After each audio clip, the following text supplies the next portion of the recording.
Hi guys, welcome back to episode 6 of the Newbes podcast. I'm Samra Khan. And I'm Matthew Blair. And today we have the honor of sitting down with two personal trainers based out of Windsor, Ontario, in honor of Body Positivity Month. Yeah, and we're just super excited for what they have to offer, and I know they're going to provide us with some great information. And the cherry on top of the cake is we also get to sit down with BANA, which is Bulimia, Anorexia Nervosa Association. Yeah, and then we have, we're really looking forward to their expert opinion. Mm-hmm. So welcome, two of the best personal trainers in Windsor, Ontario, Canada.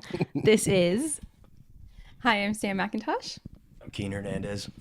Thank you guys for coming on today. We're so excited to talk to you guys. I'm excited to talk to you, actually. You know what? I'm flipping on you right now. I'm glad the feeling is mutual. Yeah. I'm excited to talk to Matt, too. That's my guy right here. Come on. I know I'm great, but give Matt his credit. Yeah, come on.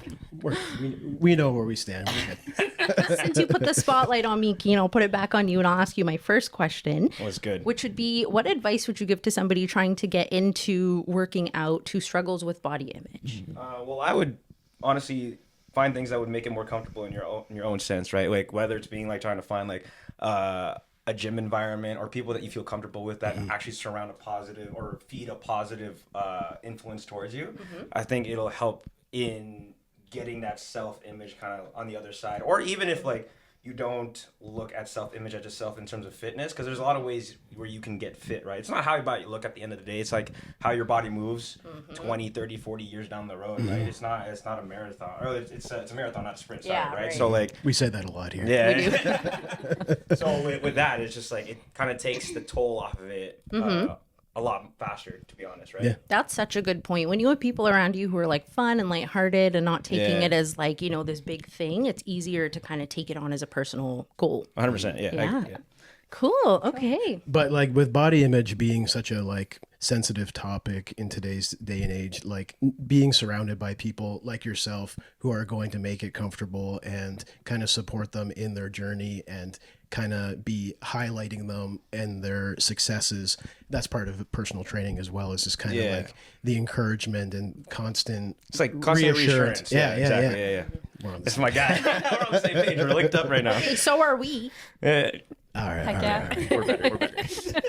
Whoa. Keen. Do you have anything that you want to add on top of that, Sam? We don't want to like exclude you from any of these. No, I think he killed it. Yeah. Cool. I'll give him that one. Okay. In that case, I'll kind of swing it over to you just so we have something to talk about, because I know Keen pretty well. So I want to kind of get to know you as well. What is one thing that you wish that you could tell your younger self, like as a teenager, kind of like advice you would give fitness wise? It kind of plays along with what you were just saying about how moving your body kind of gets your brain going, gets like your energy levels up. Teenage me did not have a great time in high school. Like I did not like high school. I was very anxious. Okay. And then I kind of found yoga in grade 12 and started to realize like moving your body actually really does help your mental health. Like Definitely. That's why I'm in this industry is, I like to exercise for aesthetic goals, but like the mental health side and the confidence side, the overall energy and like mental clarity from moving your body is just insane. I think everyone should do it. Yeah. So I would tell younger me, like keep playing soccer, keep doing gymnastics, don't just stop all of the things where you're actually moving your body, because it makes such a big difference. Because once you stop that, like that's a huge shift in your body, and then potentially if you go like cut off all activity like cold turkey, then you possibly risk gaining some weight, and then that affects you mentally as well. And then if you can keep moving consistently, even at like a much lower level, like going on a walk or doing something like yoga, which yoga has kicked my butt recently. Oh yeah, it's been so much harder than it looks. It has humbled me very much so, because I've always just been... I think Kane's never been to my yoga class. Just saying. What are we talking about? What do you mean by that? Because I've always just been one of those guys just clanging and banging weights around and thinking that that's it. And then I've gone to a couple hot yoga sessions, and I got extremely humbled in this one circumstance. The instructor was going around like saying, good job, like critiquing people along the way. And then she came up to me and she's like, nice try. You doing your best. As I'm The sitting there, honesty. I'm shaking. I'm like doing half the pose. I'm like, yeah, all right. I need to do more of these. Yeah, Yeah, you that's gotta Yeah. you gotta get that together. Just a rigid guy. Speaking of training and being consistent, what are some ways to enjoy working out without obsessing over your weight and what you physically look like? You want me to do? You want Yeah, to do you it? go. I can go. Okay, so there's a couple things, and even with me, we're like, and not obsessing over like the self image is like just numbers, like getting stronger, being able to run a lot faster. Even like maybe this might be a little bit physical, or like just feeling better in the clothes that you're in, right? Yeah. And that's a huge Yeah. aspect. Right. We so touched true. on that last week as well. In our last episode, yeah. is feeling comfortable in your own skin and in the clothes you wear and stuff Exactly. like that. Yeah, yeah. I want to So feel like, good. for me, whenever like I'm kind of like doubting myself, like it's always like I find it fun when I'm looking at all my numbers and like in my lifts and stuff. It's like, okay, well I did come up like 5 pounds here, so I can celebrate that. It's like celebrating all the small wins that you have Yeah, in the gym, yeah. right? So it Yeah. translates for sure. Yeah. Yeah. Even like with your diet too, like okay, you can do a billion different things with your diet and be Yeah. proud of that, and Yeah. then slowly start to see goals over time. I like how you said slowly because it's such a like transformative process. Because I remember even when I started eating Yeah. better, I was telling you what I was eating, and you're like, "Yep," and then you told me like small changes, and instead of like shifting to like eating like boiled chicken and broccoli every day, I was Yeah. making like little tiny changes that kind of can't do like made the biggest impact. And now, thankfully, you know, over a course of time and consistency, I've developed like the healthy eating. Yeah, and you Yeah. really have to like with the food thing, you really have to enjoy the food you're eating. Like the boiled, what did you say? boiled chicken. I never Broccoli. recommended that. Okay. Yeah. Not on the meal plan provided by Sam. I need some Sam flavor, did not bro. tell me to eat boiled chicken and broccoli. no. I promise. We do like flavor, I promise. We do.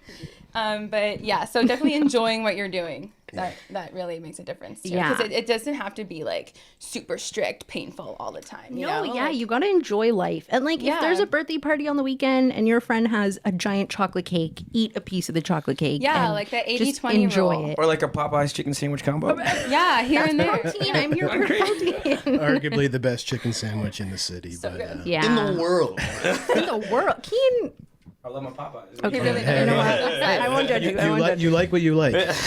Keen, I'm going to throw this over to you. And this is kind of just like a impromptu question. Yeah. But were you someone that was always kind of in shape, or did you have to like work towards this goal that you You know what's kind of crazy about that? Like super young me in grade school was actually kind of chubby, and then join the club, right? Yeah, and Welcome to your home. a lot of people kept making fun of me. Yeah. So then by like grade 8, and my parents made fun of me all the time for being a little bit chubby, I starved myself to be super skinny.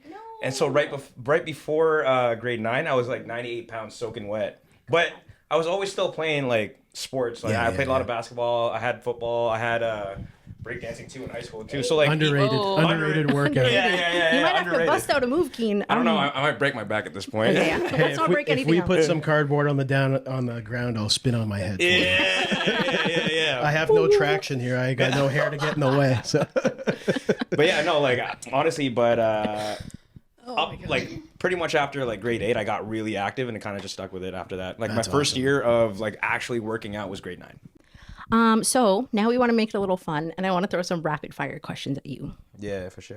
Okay, I'm let's ready. do it. Okay. Starting with my first one, if you could do only one specific exercise forever, like you go into the gym, you can't touch anything else, there's only that one exercise that you can do forever, what exercise would it be? For me, it's the deadlift. Really? I just like picking heavy stuff up and putting it back down. Hey, Yeah, like my There's- numbers for that is probably my favorite to hit and kind of go off of. That's a solid one because it's like your whole back of your body, the right? whole the whole posterior back chain. chain, Yeah. Yeah, that's okay. That That's is something. That is one workout that I kind of just ego lift once or twice Yeah. a year, and then Sometimes you have to, and then man. I regret it for like the 2 weeks following because I'm like, Yeah. I probably shouldn't have picked that up. Yeah. I haven't done this in forever, but that's one thing where form is very important. Yeah, 100%. Yeah. And Oh, that's you have kind to of be locked where in. you Yeah. guys come into play because I bet you if you saw me doing it probably like a couple of years ago, even now you'd be like, Yeah, it straighten hurts up to that watch. back, man. Straighten up that back. Matt, I'm so glad you mentioned form because just disclaimer, like make sure you have a background knowledge right before. You guys can probably elaborate on this, but just make sure you have a little bit of a tiny bit of education before going in and lifting like extremely heavy weights. Oh yeah, for sure. Right? Yeah, Like- Yeah. Yeah, it hurts me sometimes to see the way people Yeah. are lifting weights. I haven't gone up to anyone yet, but I've thought about it because I'm like, oh, that's almost gonna hurt you. Like, Yeah. But like, and that might be weird on your behalf, but I'm sure there are people in the gym that are just completely winging it. Oh, yeah, That for are sure, like waiting for someone to be like, hey, Yeah. you need to fix this, fix that, and it's going to work out much better for you in that aspect. Yeah. Because Yeah. like I had my dad that trained me all these years, and like I was very grateful for that. He was very knowledgeable, especially in a lot of like the old school lifts. But like I was doing stuff only like taught by him. So then when I was going to different gyms and working out with different friends, I was like, oh, that's how I'm supposed to do that? Oh, cool. Yeah. So, and I'm sure that there's a lot of other people that would appreciate your intel because you guys are experienced professionals in that industry, right? So 100%. I agree. Yeah. Don't injure yourself. Don't go crazy. Don't ego lift. Yeah. Go so slow. it's important to get a personal trainer. Yeah. getting yourself to the gym sometimes is a hard thing to do. So what advice do you think you would have for someone who's had a string of bad days, super unmotivated, their mental health is kind of struggling? Because I know on our behalf, like a lot of our clients are right in that bubble of like really trying to better themselves physically, but they can't really get past the mental aspect to get to the gym. That's huge. What like is your like sales pitch per se to try to get somebody to the gym? Like what would your like important points like would you say to be like, this is why you should go to the gym? I would say what I tell people when they're not feeling motivated, or what I tell myself, because like that happens to everybody, right? Just tell yourself you're gonna go warm up on the treadmill for 5 minutes. That's all you're gonna do. Like just start with like something tiny. I find with fitness, people can be like, oh my God, I have to have a crazy workout plan. I need to know exactly what I'm doing. And that can like kind of stunt your motivation to like go. Definitely. There's so many barriers. So if you tell yourself, okay, I'm going to do 5 minutes on the treadmill, you get to the treadmill, you're going 5 minutes, maybe you feel good. Now you're like, I'm going to keep going. And then it just keeps snowballing from 5 there. goes to 10, that 10 goes Yeah. to So like, yeah, like the small little habits to kind of like trick your brain. Yeah. That's what I tell people. because I Power of heard showing up. that Exactly. Just show up 5 minutes. That's it. that you have to do something like X amount of days in a row to become a routine. I can't remember what. I think it's think it's- 21 Yeah. to So- build a new habit. Yeah, to Yeah, build like a about a habit. month. I So, think. but people read that and they're like, 21 That's days. such a big goal. How do I get like I can't even get to 1? How do I get to 21? Yeah. But and then that just like yeah, that's tough. But your advice is great. Just starting small and building your way up. Yeah. I mean, it all compounds at the end of the day, right? Definitely. I know I've had my string of days where I'm like, haven't been to the gym in a week. And then I hear it in the back of my head. I'm like, and then that I usually start on the Stairmaster. That's just what gets me going. Yeah. Because it's kind of like a challenge as well. Because I want to see the sweat. And then once that sweat starts pouring off my head, then I'm like, all right, we're back. We're back in business. We're back in. We're locked in, ready to go. Yeah. Yeah. Like make a 2-week plan, right? Instead of a month plan. Like make it realistic, make it attainable, a SMART goal. Yeah, 100%. Because a lot of our youth that we work with, like a lot of them don't know like when their next meal is going to be, or they Yeah. don't know if they're going to be fired from their job because they haven't been, because they're struggling to get out of the house. But I think a huge aspect of mental health is getting to the gym and doing some sort of exercise, because that's sure. whenever I'm dealing with something internally and I really need to like just battle it out, I go to the gym. That's my Yeah, release. 100%. Me too. Yeah. Yeah. It's like an endorphin release, right? Yeah, Especially definitely. once you start moving. Yeah. But it doesn't even have to be the gym. You No. can like go out on a walk, right? Yeah. Something as simple as that. Just get some steps in. and start feeling a Rollerblade, lot better. bike, Yeah. just Yeah. move around. Yeah, Just do what you got to 100%. do. That's what we had touched on that just very small last episode, because March is Body Positivity Month. So that's why we really wanted to have you guys on, because you guys are two of many people in the city that are really just trying to like make people more happy with how they look, but also with the mental aspect as well. Yeah. Shout out Sam. Shout out Sam. Fixed Shout out my Keen. life. I'm so proud of you. I don't So think grateful. I don't think that I knew Samara pre Sam. So I don't think you did either, because So- we probably. but yeah. I've heard We've been scary training for, stories like- about that one. So Yeah. Oh God. It's been crazy. The gym really does change you. It I does swear. change you, because then Yeah. you develop routine, you develop like habits, and it's just overall a good escape from how crazy life can be. And even with your own, like, I can even tell with you, because we've been training for 5 months. I think it's been like or no, more 8. than that. Yeah, like 8 because months. Oh my God. I know. time flies when you're having Time's fun. so crazy. But even like your own, like in the morning, like you have your little like meal before you come in, and you're like ready to go. I do. Like, it really does make a difference. It It's does. awesome to see. Speaking on that, I was not eating anything before I was working out, because I was working out so early. So I would get up and like pre-workout, whatever, and then show up to the gym. Yeah. And then Sam would put me through a workout, and I'd be like I could not That's get it crazy together. work. Oh my Yeah, those God. leg days were rough. She hated me. Fasted leg days should be illegal. Like Yeah. that's not a thing. Especially for women, please eat before your Yeah. leg days. And even like you told me, like don't even eat a huge meal, but eat a little something, and it changed my whole quality Yeah. of my morning. was there Yeah. something So specific drastically. tied to women eating before like certain workouts? Because I haven't heard that before. Yeah. You, Yeah. do you want to give your expertise on that? Yeah, there's a lot of like science coming out about how women are different than men when it comes to training. Like there's not specific guidelines, but one thing that we do know is that men can do and do well on fasted workouts in the morning, whereas women should probably have something in their system. So Sam would come at like 7:30 in the morning. So you don't have time to have a whole breakfast, but at least getting some kind of a little bit of protein or a little bit of fats in the morning. So even like Yeah. the bare minimum, I tell people like a handful of nuts, like some kind of energy. So you're not just like straight fasted and Yeah. about to pass out on me. No, on leg day. I'm Don't want glad that. that you're able to touch on that, because that's new information to me. So thank you. I love Yeah. learning new things. So Yeah, that was really good. So kind of getting back into these rapid fire questions, I have one that I am interested to hear. Do you have a favorite song to work out to that must be on your workout playlist? Yeah, Forever by Chris Brown. Shout out. Come on. Heat. That is Heat. I will also be replaying it. Yeah. Oh, yeah. Yeah, 100%. Well, it's weird. We're should. gonna look at Keen's workout playlist, and it's just Forever, like just like 5,000 added of them. 100 16 times. hours. Any kind of slow R&B, like I don't understand. Yeah. For him, Oh, for him. For me, No, we're the yeah. exact opposite. I'm like, yeah. I have to listen to like some kind of like dubstep live set or Complete opposite. Like Yeah. I'll be deadlifting 400 pounds, and in my ear is Yeah. slow R&B. You know. he's like, That's crazy. yeah, and then I'm like, isn't it crazy?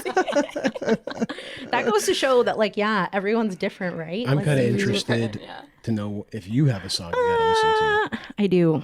It's probably something Eminem, because I need the rage. I feel you. Like Yeah. I need like the tempo. I need the Yeah, rhythm. you get hyped up. Yeah. I need the build up. I need the rage, and then set by set, as soon as the beat drops, you're just. Yeah, my workout playlist is probably the most unhinged thing you've ever seen. I feel like your answer would be interesting. What's like- your? It can go anywhere from Linkin Park to Eminem to Taylor Swift to Okay. like Lord of the Rings soundtrack. Like I'm not even like it's everywhere, but like each thing is like just like a different sort of like momentum based thing. Yeah, like yeah, and for sure. RPMs are kind of cool too. Like if I'm on the treadmill, I want something a little bit higher, like beats per minute, like that sort of thing. Yeah, that makes sense. Strut to the rhythm. I said Yeah. RPM, I Yeah. meant to say BPM, but same thing. Same We knew thing. what you meant. Yeah, I was we totally revving it got up regardless. I'm sure pulling off your guys' headphones mid workout and putting them on would be a funny experience. Like, what's going on here? That might be your next content thing. Oh yeah. You're gonna have to walk up to somebody literally. mid-set and be like, What are you "Hey, listening what to?" you listening to?" Oh, that's a good idea. That is a a good good idea. idea. I want to shout out for that if you do.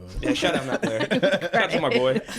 But I think that it's come to that time of the episode where we bring back our Deja Brew segment. Our very famous Deja Brew segment. It might be self-proclaimed famous, but like we're calling it famous. Very 'Cause, famous.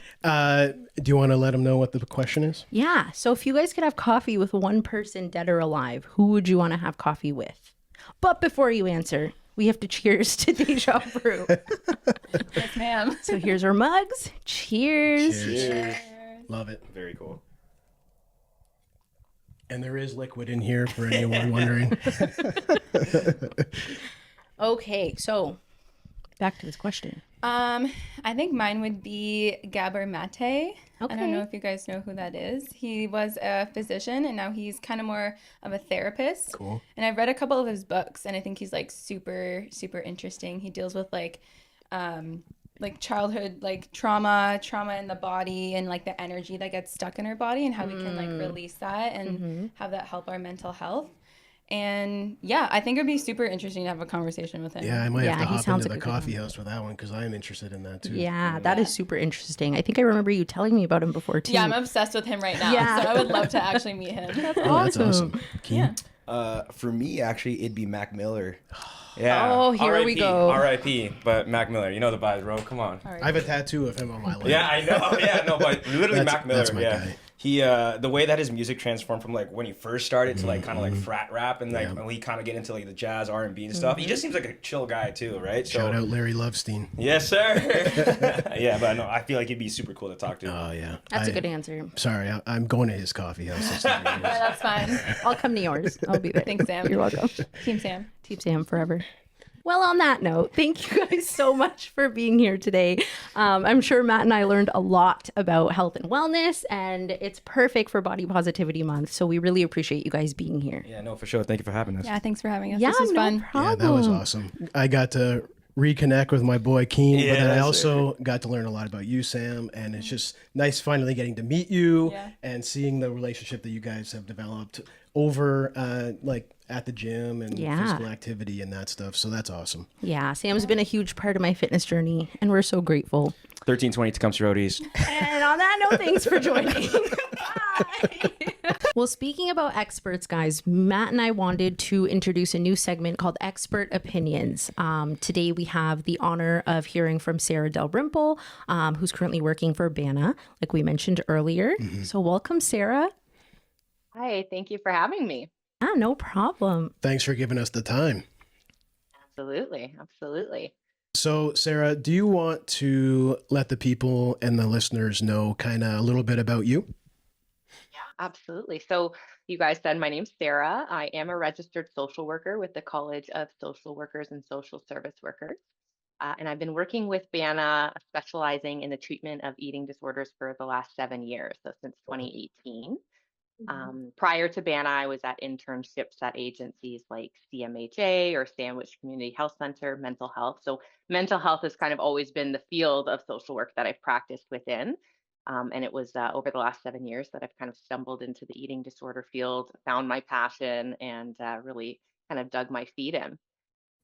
I do have my master's degree of social work from Wayne State University over in Detroit, and my undergraduate degree in honors psychology from our home, U Windsor, right? So absolutely, I'm glad that I'm here. I'm glad that you guys are wanting to learn more about eating disorders because it is, I don't think spoken about enough. Definitely. And that's kind of what we've been trying to pinpoint throughout this month is like really trying to build rapport with our youth clients and just getting them informed about those topics.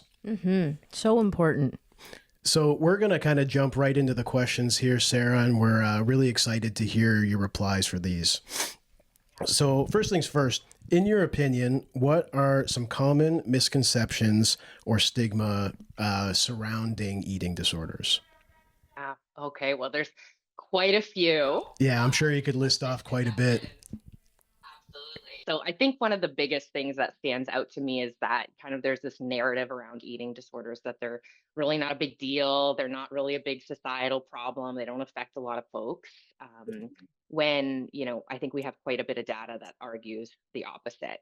Right? So, one of the shocking statistics about eating disorders is that out of all mental health diagnoses, it is the leading in terms of a mortality rate, right? So it has the highest rate of death out of any mental health disease. Wow. This says that about 10 to 15% of folks with an eating disorder diagnosis will die from their symptom.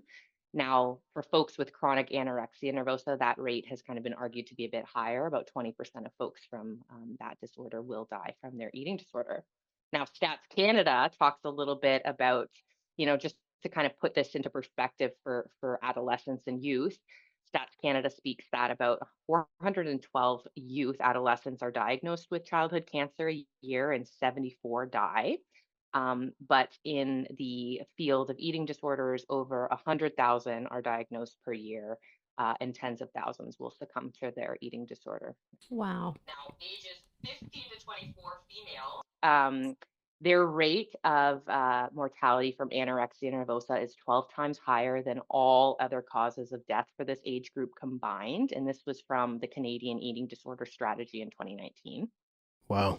That is, Those are kind of just mind-blowing numbers. Something yeah. that like you hear about eating disorders fairly frequently in today's society, but you never really know the end, like how it all like Yeah. like that's That's insane definitely numbers. shocking numbers, way higher than I would have expected. So I'm so glad that this was brought up today and, it's coming to life because it's the reality of what we're dealing with, right?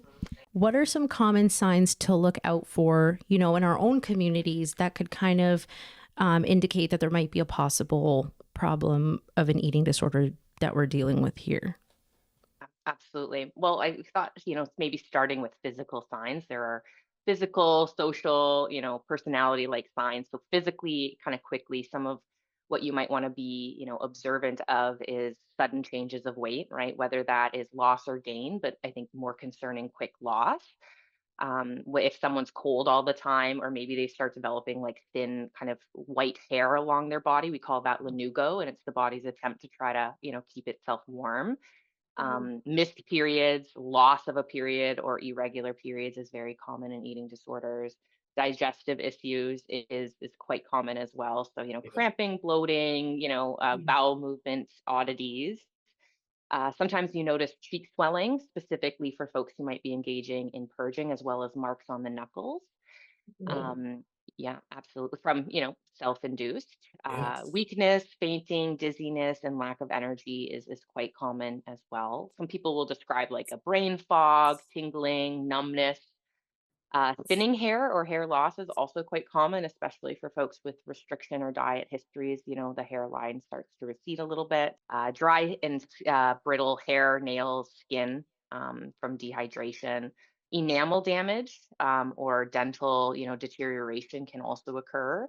And more frequent injuries and fractures as well can be something that we see. Acid reflux, we have quite a few clients that Definitely. struggle with. That's the one that I've heard of the most. Yeah, the acid reflux. Yeah. Absolutely. Yes, that's a common one. And it's something that we do tend to see subside a bit in treatment, right? That's something that can heal for some bodies as well. We see like a decrease in acid reflux. That might not be true for everyone, right? But it can occur. Now, outside of maybe the physical, right? So I think these are maybe what people might notice the most is a sense of a loss of control with food, right? So when someone is kind of talking about feeling like they have no control or they can't stop themselves from eating. Sometimes people might run into what we call early fullness, where they might, take a bite of food and they feel stuffed, right? Or it could go the opposite, where they're physically full and they want to keep eating, right? They feel like they just cannot stop themselves from moving towards food. Maybe they're having obsessive thoughts of food and kind of thinking about food constantly throughout the day. That tends to be something quite common that we see. Someone who might be outwardly talking a lot about their body's appearance, weight, and shape, and maybe engaging in comparison making, but very self critical about appearance. And maybe there's an intense fear of weight gain, right? Oh yeah. Yo yo dieting is very, very common, right? Dieting has been a precursor to eating disorders for a long time, although not everyone who diets will have an eating disorder. I really find that most of my clients have a history of dieting. And with dieting, there would be likely weight cycling that happens in these people's history as well. So if you're noticing someone's kind of weight going up and down. Mm-hmm. If someone's covering their body and trying to hide with baggy clothes, that can also be a sign, right, that someone is struggling with disordered eating and body dissatisfaction. Maybe there are folks that are using excuses to avoid a meal, or, are constantly avoiding social eating with friends, or, at events. If there's lying and secrecy around food, that's very telling, right, of someone's relationship with food. If they're frequently weighing themselves, like maybe daily, multiple times a day, measuring themselves with measuring tapes to excess. Abnormal use of laxatives, diuretics, and diet pills is also symptomatic, right? We have folks that will abuse laxatives to try to control their weight and their eating. Really? Frequent trips to the bathroom as well, right after eating, is something you might want to notice, although we don't want to be assumptuous with that either. Right. And something that sometimes stands out, particular to more of the restrictive eating disorders, might be eating rituals, right? So it can kind of seem odd to folks who don't have disordered eating, where maybe they're cutting their food up in really small pieces. Maybe they're arranging food in a certain way on their plate. They're eating extremely slow. Or maybe they have very specific like utensils and cutlery that they'll eat with. So those are a quick spew of some of the signs and symptoms of eating disorders. Yeah, honestly, I learned so much just in that one reply. I've never heard of like the yo-yo diet before or anything like. I love learning new things when I'm on like doing a podcast with somebody, and we just spoke with our previous guest about that.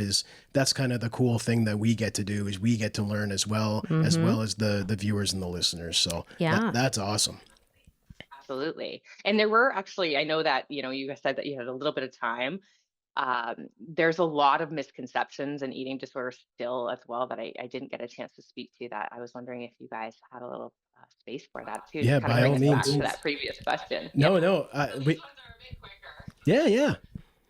But I thought really important for youth and adolescents as well that, to be aware of, because I think these would also speak to those signs and symptoms, right? I think they're really kind of connected, that some of these misconceptions cause us to miss the signs of eating disorders. Yeah. Right? So Yeah.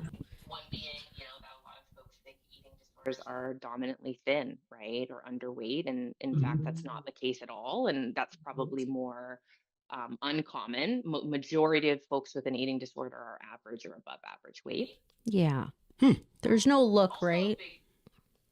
There's no look, there's no looking at somebody and being like, oh, eating disorder. It's a really silent kind of issue that they deal with. Absolutely. There's absolutely no look. Let me tell you, I worked with eating disorders for 7 years, and I could not spot an eating disorder that easily, even there with all those kind of signs and symptoms. I think there's also a narrative that it's like only teens, only women, right? And although adolescents would be at the highest risk for eating disorders as well as the medical consequences, majority of folks living with eating disorders are adults. And even though women are the dominant, gender that we see in the field of eating disorders, we're actually noticing an increasing rate among boys and men. And I must speak to we see a significant overlap with trans individuals, as well as, the LGBTQ plus population, right? So I think there's a lot of misconception around gender as well. One that a lot of folks are surprised to find is, like, we really see anorexia nervosa in the media, and it's very glorified, but it's actually one of the more rare eating disorders, right? Oh. In 2019, I collected some statistics on our survey recipients, and that only about 7% of our clients had anorexia nervosa. And kind of more broadly, we're seeing like on average, about 14% of eating disorders are anorexia. Is there one that dominates the percentage? Yes. Bulimia nervosa takes up 40 to 50% of diagnoses. And this kind of speaks to an additional misconception that a lot of folks think bulimia nervosa requires that you're vomiting. And although that is a symptom, many folks are diagnosed with bulimia nervosa who've never vomited, right? That's not the only symptom that we look for. So some other symptoms, let's say someone's not vomiting, right? They might be using excessive exercise, laxative abuse. Sometimes we see drug misuse to try and lose weight, restriction, fasting. Like, there's a lot of other ways people try to compensate and make up for their eating outside of purging. But I think there's this limited scope and this limited view of what bulimia nervosa is. And I think that's a big reason why we miss it a lot of the time. Well, thank you, Sarah, so much for being here with us and giving us your expert opinions. And I'm sure everybody can greatly take from what you said today. It was very informative. Absolutely. Thank you so much for having me and being willing to learn about this field. Yeah. And I definitely think that this is not the last time that we're going to be communicating with Banna, and hopefully not the last time we hear from you as well. We would love to have you on either again virtually, or maybe one day we can arrange to have you in the studio with us. Yeah, absolutely. I'd love that. Thank you so much for having me. Thanks, Sarah. Yeah, no, have we a good appreciate day. it. Thank you for being our expert in our Thank expert you. opinion segment. Have a good day. You too. Bye, now. Sarah. Well, that was an episode for the ages, guys. It really was, wasn't it? The energy was through the roof, and we knew that Keenan and Sam were going to bring that. We're super excited that we had them on the pod. And thank you to Sarah Dalrymple, who was kind enough to bless us with her expertise on bulimia, anorexia nervosa, and just body positivity in general, right? Yeah. It's really important. What a way to wrap up Body Positivity Month. And you guys can catch us on YouTube, TikTok, Spotify. Yup. And Instagram. Yeah, but don't be new to the Newbes podcast. Oh, yeah.